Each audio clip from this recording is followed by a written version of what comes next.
We can divorce if you want, but let me live with our son." After berating me extensively, John looked satisfied as he took a deep breath. As I pondered on how to retort, our son, who had been waiting in the background, stepped forward. "If you don't know, Dad, let me tell you that person," pointing at his father's mistress. Our son spat out words that made me break into a cheeky smile. "My name is Jennifer. I turned 42 this year. Currently, I'm a freelance illustrator while doing housework. I've been married for 15 years and have a son who's in 8th grade this year. Ever since we got married, John has been jumping from job to job, not lasting very long. We mostly live off my income to raise our son. A steady income is needed, so I've worked hard to make ends meet while also taking care of him, balancing housework, child raising, and my job. I had to work from home. John often left home for sporadic short-term jobs, making it impossible for me to leave our child behind and work outside. At first, being a newbie to the freelance world was tough, but now the results are evident, and I'm confident about my stable income and consistent work. Thanks to referrals from former clients, I've landed new projects. In these new assignments, I'm responsible for illustrating educational magazines and brochures. Now that David has grown up and I don't have to look after him as much as I used to, I not only work from home but also manage to go out for work a few times a week. Thus, the three of us live together harmoniously. But there's something that's been bothering me. It's about John. Seeing that I've been earning steadily, John doesn't seem eager to find a new job and has been quite aimless. I'm always worried if it's okay for him. He works full-time, so he should have some free time, but John doesn't help much with housework or child raising. It's been like this since we got married, so I've kind of given up on it. He doesn't seem to be interested in our son David, who's now in those challenging teenage years, which annoys me. David may not be very talkative and seems distant, but there are times when he helps with the chores when I'm not looking. Maybe he's seen me juggling work and household chores since he was little, so he's the kind of boy who voluntarily offers to help. David has grown up so much, but John, on the other hand, doesn't seem to have matured at all. Lately, John's been coming home late more often, and I guess I've been holding on to some unease and frustration. It's only natural to be suspicious, even on days when I don't think he's scheduled to work. He says he has to go for work reasons, but I can't imagine he's secretly job hunting without telling us. There are other things he does that make me suspicious. For the past few months, though John hasn't been looking after David much, he's become keen on picking him up and dropping him off at his basketball club. Even though David is just in 8th grade, given the dangers of today's world, our household rule is to always drop off and pick up. I've always been the one squeezing this into my work schedule, but lately, for some reason, John started offering to do it. I appreciate the help with the pickups and drop-offs, but something felt off. I happened to realize the nature of my suspicion by chance when I passed by the place David goes to. I decided to take a different route home for a change of pace after shopping. In front of the place David goes to, I saw John, who wasn't supposed to be there. He had said he'd be late tonight because of work out of town. John was chatting happily with a woman who looked like one of the staff from the basketball facility in front of the building. I had a bad feeling, and as I stared at the two of them, the woman noticed me and tilted her head, calling out, "Excuse me, are you David's mom?" "Yes, my son has always been in your care. Thank you," I responded, nodding slightly awkwardly to the woman who was talking cutesy. Though I had seen her a few times during drop-offs and pickups, I didn't remember all the faces of the staff. I was wondering which duties she does here. Ignoring my husband, who looked rigid and tense, I made small talk with her. The woman introduced herself as Jessica. Isn't it usual to introduce herself with not only her name but also what she's in charge of my child in such situations? Noticing my puzzled expression, my husband seemed to hurry to end their conversation. On the way home, we didn't speak, and it felt like he was purposely avoiding me, even though he seemed to enjoy talking to Jessica so much. While walking beside me, he was deliberately looking down, avoiding eye contact. I could tell something was up. His late returns recently and his eagerness to do the drop-offs and pickups, combined with his strange behavior after being spotted, made me believe that woman Jessica had something to do with it. Is he having an affair with that slightly younger woman? Somewhere in my heart, I knew I had sensed the change ever since he started doing the drop-offs and pickups. He had become noticeably distant from me. That day, when our son returned from the basketball club, I casually inquired about his father's behavior. However, the only response I got from him was a curt, "I don't know, it seemed my son was pretty darn annoyed about his dad wanting to drive him to and from the facility every day. Chasing after our reluctant son and forcing him to go there just didn't seem right." I've started to cast suspicious glances at him for some time now, and those suspicions were going to be proven right soon enough. I was just passing by, so I thought I'd drop in. David, how are you feeling? Thank you for coming all this way, Jessica. Now, please have some coffee. Jessica, whom I had not suspected of being my husband's mistress, began to find excuses to visit our home more and more. She would mention our son now and then, but that was clearly just a pretext. She always appeared during the hours my husband was home, not me or my son. Watching the two of them conversing cheerfully in the living room, I was sure of John's infidelity. A month after I began to notice something odd about my husband's behavior, he started coming home later and later, sometimes leaving the house for a few days at a time. I'd suddenly asked him what he was up to, as he had stealthily come home late the night before. When I pointed out that his body that had sunk into the sofa quivered, jokingly, I was like, "At least spare me the cheating," and laughed it off. But John suddenly stood up and glared at me. "You just stick to your work. I'm taking care of David, so don't pry into it unnecessarily." Whether it was the way I asked or something else, he seemed irritated and he left the living room with a sigh. I was furious to be told as if he was doing everything when he had left all the housework and David to me. "What's the matter, Mom?" David, who had been watching our petty quarrels and squabbles, unusually spoke up. "Oh, it's nothing. What about you, David? Why are you up at this hour?" Coming out of his room, David stared at me intently before slowly opening his mouth. Hesitantly, he told me about the female staff who he thought might be his father's mistress. According to David, Jessica would cling to him a lot at the facility. David, who found it utterly annoying, would ignore her, but he was frustrated that she would come to our house. I disliked it as well, so it was obvious that my son would be annoyed by someone from his basketball club imposing on our home. I was relieved to know that I was not the only one who disliked it, but the problem was far from solved. When I returned home from a client meeting, I could hear joyful conversation from the living room. It was the voices of John and Jessica. David was probably holed up in his room, as there was no sign of him joining the conversation. When I opened the door to the living room, both of them turned their eyes to me. John, as usual, looked uncomfortable, but Jessica smiled at me with complete confidence. "Welcome back, David's mom." I ran into John, so he invited me in. Somewhere along the line, Jessica had started addressing my husband by his name, and I had a deep-seated unease about it. "Oh, we meet often, don't we? Isn't it a busy time for you at work?" I asked with a hint of sarcasm. She was like, "Well, this is part of my job," with a smug face. What's part of the job? I felt like yelling at her for so boldly making herself at home. "It's just that this house feels so cozy. It looks like you don't clean it thoroughly, like it has a homely feel, you know. I mean it in a good way." Jessica suddenly pointed out the deficiencies in my housekeeping with a sly grin on her face.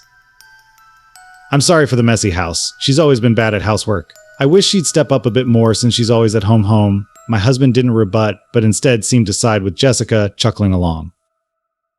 Even though I work from home, I am somewhat self-conscious about not keeping up with housework. But if he'd be more proactive in helping with chores and child care, it wouldn't be an issue. I couldn't understand why I was the only one being mocked and ridiculed. Unable to bear the tension in the room, I hastily left the living room for the bedroom, still holding my stuff. I was so frustrated, sad, and embarrassed. I feared that Jessica might eventually take over my place in the family if she weren't associated with the basketball team my son goes to. I might have snapped back, but I worried about the repercussions for my son. Even after that, my husband and Jessica continued their dates, flaunting their relationship in front of me, who couldn't say a word. I'd hear from others that they often met outside under the pretense of discussing my son's education. I decided to gather evidence during my husband's absences, and lo and behold, I found loads of evidence of his infidelity. Even though he always claimed we couldn't afford gifts for birthdays or our anniversary, I found receipts from motels, fancy restaurants, and high-end brand watches and jewelry in his coat pocket. I even found receipts from places he told me we couldn't afford to go. It hurt to think he'd go with his mistress, but not his wife. Still, I kept my composure and continued collecting evidence of his affairs. The thought of divorce crossed my mind, but I wanted to hang in there at least until David graduated from high school. However, I vowed to gather as much evidence as possible so that if the time comes, I'd be in a favorable position. I wondered where all the money he was spending on his mistress came from. Even if he put in all of his salary, it would be hard to keep up this charade. As I wandered around the house deep in thought, I suddenly remembered something and went pale. In our house, there's an account where we've been saving up for my son's college fund. I had this overwhelming bad feeling, and cold sweat ran down my back. I quickly checked transactions of that account. What was recorded in the account was evidence of substantial amounts being withdrawn several times over the past few months. I had created this savings account specifically to secure my son's education funds, just in case. I hadn't checked it in a while and was shocked to find that the balance had decreased significantly. I had meticulously managed our credit card usage and monthly bills, but I hadn't been able to check this savings account monthly. The realization hit me hard and I began to tremble. I tried hard to steady my shaking hands. The money he spent on his affair came from the savings I had put aside for our son. I didn't even care who he was having an affair with anymore. What I couldn't forgive was the fact that he was using the money saved for our child's future for his own selfish needs. His betrayal against me as his wife pales in comparison to the betrayal against our own son. I swallowed my boiling anger and decided to continue acting like everything was normal. I didn't want our son, who's at such an impressionable age, to catch on. I chose to keep all the problems and worries to myself, trying not to burden our son, who has been studying so hard. But the stress took a toll on me, and I started making small mistakes in my household chores and at work. At work, even Mrs. Smith, a client I had known for years, noticed my worn-out state. "Jennifer, you seem off lately. Don't overdo it at work. If there's anything bothering you, please let me know anytime." "Thank you, Mrs. Smith." I felt pathetic for making her worry, but her words did offer some comfort. While I was struggling, my husband seemed to be having a blast with his mistress more than ever. Without my interference, he seemed more relaxed. Sooner or later, our son David would inevitably face the problems surrounding our family. David noticed my downtrodden demeanor and silently approached to help fold the laundry. "I kind of know what's going on, huh?" He was like, "Do whatever you want to do, Mom. You don't have to worry about me." He took the folded laundry to the dresser. He's not much of a talker, but his thoughtful actions warmed my heart, and it made me even angrier at the traitor who touched the money I had saved for our precious son. There needed to be some sort of retribution for the traitor. First, I wondered if I should reach out to that person who told me they'd always be there to support me. I clenched my fists tightly and swore vengeance on my husband and his mistress. One evening, my husband suddenly informed me he'd be away for almost a week due to work. He claimed it was for a training program in another state, but I doubted that's the truth. The restaurant chain he's worked for only operated within our state and didn't have any locations or offices outside. When he took the job, the very same husband boasted that one of its perks was not having to relocate out of state. When my son and I heard this story, we responded, but deep down, we were both highly critical of John. My son casually said to my husband, "I heard one of the staff from my club is going to be off work for a week too at this time of year. I don't know if she's going on a vacation, but that seems pretty unusual." I mean, it'd be tough to go on a week-long vacation unless you've got some cash, as we conversed in a nonchalant tone. My husband looked at us with a startled expression. Until then, he had been proudly talking about the intensity of the training he was going to attend, but he suddenly became silent and stared down. Glancing at him, I noticed he was anxiously looking at his smartphone. Ever since I became sure of my husband's infidelity, I've been keeping tabs on both him and Jessica. I even hired a private investigator who informed me that Jessica, who's working at the basketball facility, is also taking a week off. I've known all along that my husband's business trip was just a cover for a romantic getaway.